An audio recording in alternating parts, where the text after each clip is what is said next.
Blade issue number 1 from Marvel. So yeah, I'm actually going to be reading a series from one of the big two, besides Ghost Rider.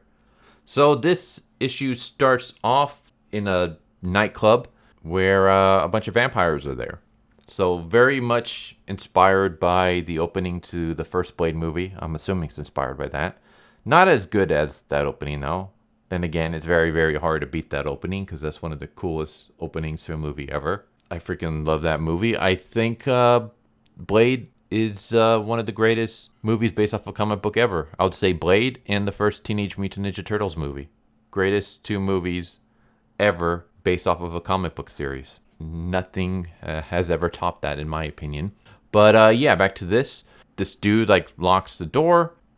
This girl realizes that everyone there are vampires because and we get this scene where she knocks over her drink. We see the vampires in the reflection of the drink, like the spilled liquid, which I guess in this in the Marvel verse, vampires do have reflections. I don't think that was ever brought up in the movies, which is where most of my Blade knowledge comes from.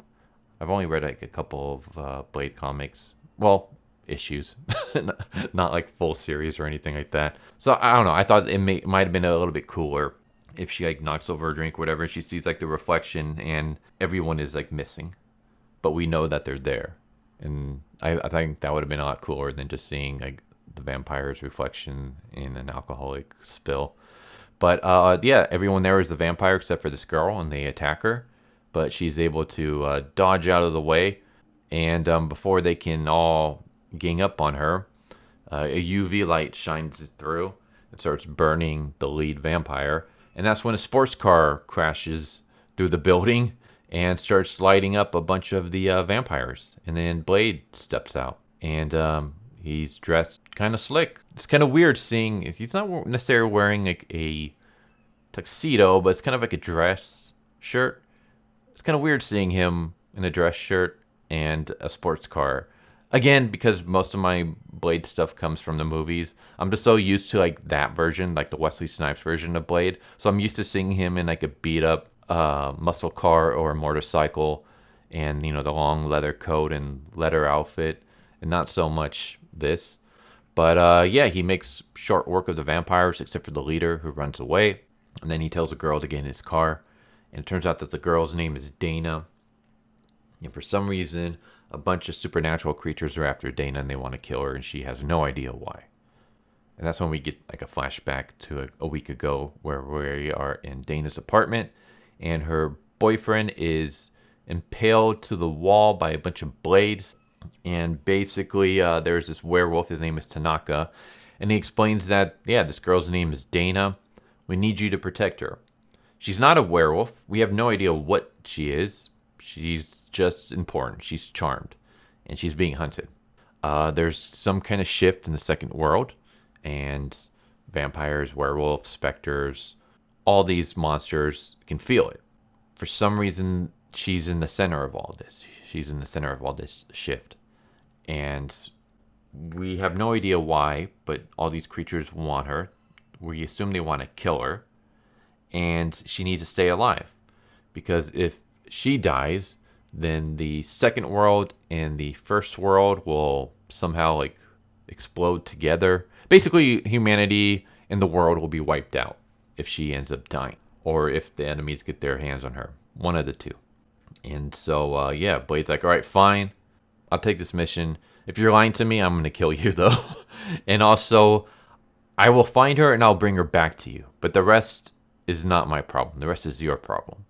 So once I get her and bring her to you, you're the one who has to deal with everything else. I'm not going to protect her forever, just until I can get her to you. And then the dead boyfriend comes to life as some kind of monster, but Blade just easily stabs him in the head with the katana, and basically says that we're not looking for a regular assassin, because whoever is after the girl has the ability to turn dead bodies into undead weapons, which means that we're after someone pretty big. And then we cut to the present day, where Blade has taken Dana to Tanaka's house. Tanaka is not there, though, so they're just going to be waiting at his place, when all of a sudden they get attacked by the assassin. And the assassin is like a hooded figure wearing a mask. We have no idea what this person looks like. They say something in some kind of language that Blade cannot understand. And he's like, it doesn't matter anyways, because I'm going to kill you.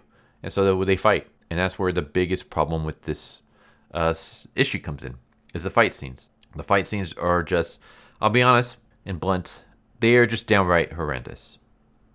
The artwork itself is okay until it gets to the fight scenes. When it gets to the actual fight scenes, it doesn't look good. So yeah, this assassin dude, he pulls out the sword.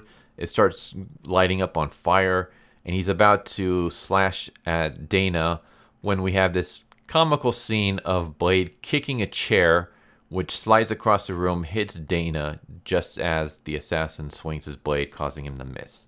So this is like the best way I can show how terrible the fight scene is. This could have been a pretty cool dynamic scene. Blade on the floor, kicking the sofa flying across the room to hit Dana and hit her just in time to shove her out of the way of the blade that's coming down over her head. That could have been like a really cool, maybe like a 2-page splash image, something like that.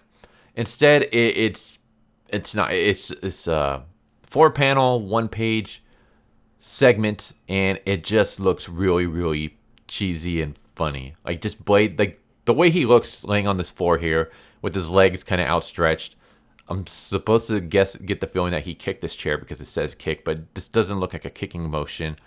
And then just Dana going oof as the chair hits her, but we don't ever really see the impact of the chair hitting her. Like we don't see her face, her expression. We don't see anyone's expression in this. There's nothing really engaging here. Like this just looks comical. And so that's what the fight scenes in this issue, at least, are. They're very non-dynamic. They're very stoic, very lame, in my opinion. It feels very much like the characters are posing for a photograph. So everything feels kind of flat and bland, which sucks because, in my opinion, like the coolest part of reading a comic are the action scenes. Or at least for me they are. And especially when it comes to Blade. I mean, we got Blade fighting monsters and stuff. I want that to be cool. I want to enjoy myself as I'm watching this. But I just can't because it's just so bland and boring. So, yeah, that's kind of a shame. But anyways, Blade engages in a fight with this assassin. And I'm going to stop it there. There's a lot more. There's a twist that happens after this fight. And then there's a twist to end the comic. I'm not going to spoil what they are, though. I will say that this was an okay issue. I didn't hate it. I didn't love it either, though. The artwork, like I said, it's okay for the most part. It's just when it gets to the actual fight scenes, it's really, really bland, which kind of hurts it a lot, in my opinion.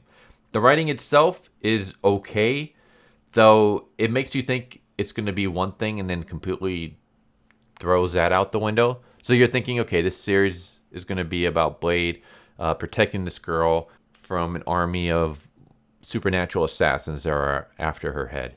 No, that's not it at all.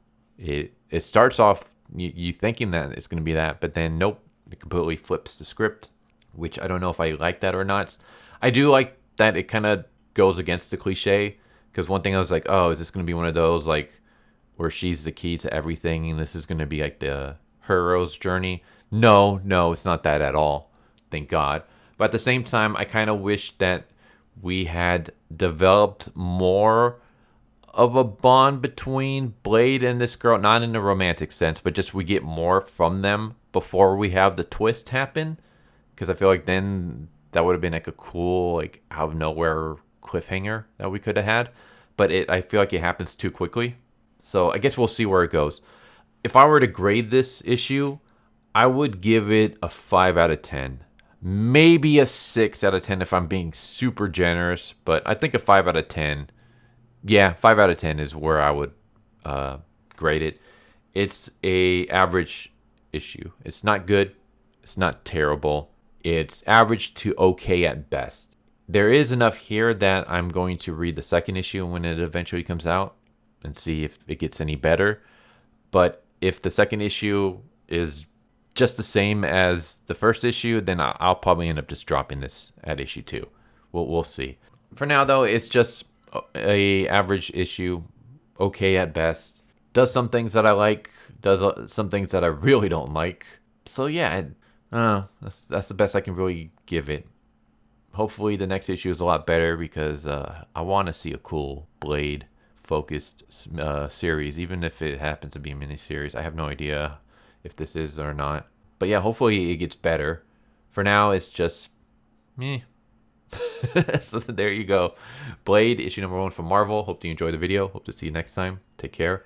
Later. So what did you guys think of that video? Hope you guys enjoyed. If you guys haven't already, please subscribe. Hit that bell for a notification. Leave a like if you enjoyed the video. And if you didn't enjoy the video, thank you for watching it this far. And I hope the next video is more to your liking. Feel free to check out the playlist that you guys see. And I hope to see you guys next time. Later.